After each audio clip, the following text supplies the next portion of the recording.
Мекен етіп көкшіл теңіз, көкшіл аспан ортасын, тұрмын басып құзар таудың қына басқан жартасын, төменде мың иретіліп бұрқыраса көк толқын, төбемде шың шуақтайды күнге тосып арқасын.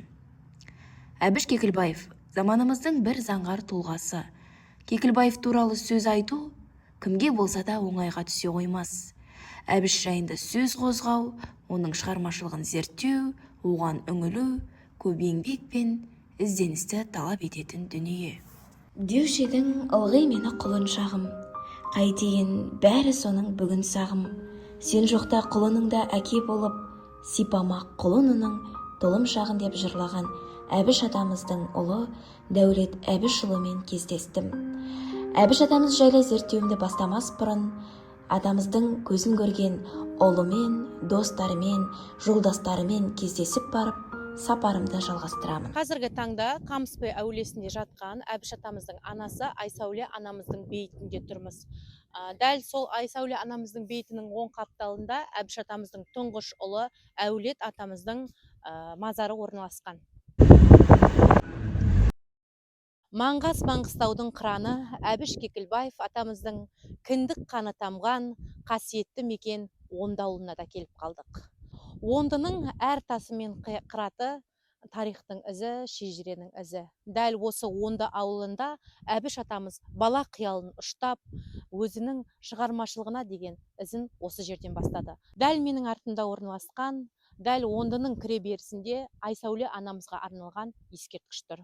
Жалпы Әбіштің Әбіш болуына ең бірінші ықпалы зор осы Айсәуле анамыз. Мен дөстім, мектеп бардым, жыр жаттадым, жақсы әннің қағып алдым ырғақтарын. Зеректе бауыл аймақ болды риза, сен оны естімедің, тіл қатпадың деп Әбіш атамыз жырлаған Әбіш Кекілбайұлы атындағы жалпы білім беретін орта мектепке келдім. Әбіш Кекілбайұлы туған жер. Өстім қырда қиырда, естімей орман шуылын, жүзімді қақтап құйынға, селеудің тыңдап суылын, теңізден жетпін бұрқақты, тәнімді толқын көмбеді, сусай қалсам су тартып, шыңыраудан шөлдегі, тақырға асық ердім, құмақта қудым қозыны, күн жеп қойған киімнің иықта кетті тозығы, қиыпта кеткен қиясын, шағылын тауын обасын, бабамның қара моласын. Соны жаңа ауылдың үлкен адамдары сенің осы балаң адам болмайды.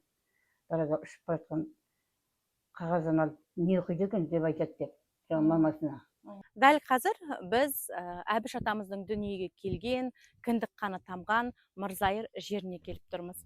Мырзайыр Әбіш атамыз үшін мәңгілік шабыт көзі болған.